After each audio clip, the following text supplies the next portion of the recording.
gimtadienis jau praėjo, o aš dar turiu užsilikusių dovanų. Draugė buvo išvykusi į Kiniją ir buvo vienoj kosmetikos priemonių parduotuvėje. Noriu jums parodyti, kokius grožius jinai man atvežė. Pirmas dalykas - dėžutė. Iškart prie jūsų ir atidarysiu. Pasidalinsiu. Ir dabar vidus. Gražiausiai dalis, pažiūrėkit. Atrodo išgraviruota ar atspausta.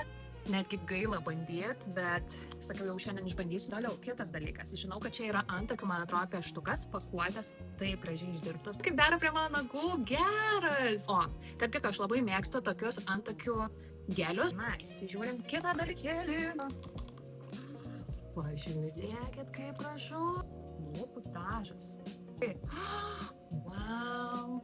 Spalva kokia gražia. Turiu truputėlį paimti ir tada. Dėti lūpų. Žodžiu, gražu. Kaip detalės, wow. Įsivaizduojat, kiek jau laiko praėjo. Mano gimtadienis buvo spalio 30 dieną, tai va tik dabar išpakuoju dovanas. Kiek suprantu, prie šios paletės. Pampūri, essential oils, labai mėgstu visus tokius aliejus, namų kvapus, šilkui skirtas skalbiklis, nes paskutinių pakuoju. Tai yra skarelė šilkinė ir naktiniai. Tai va, tai tiek.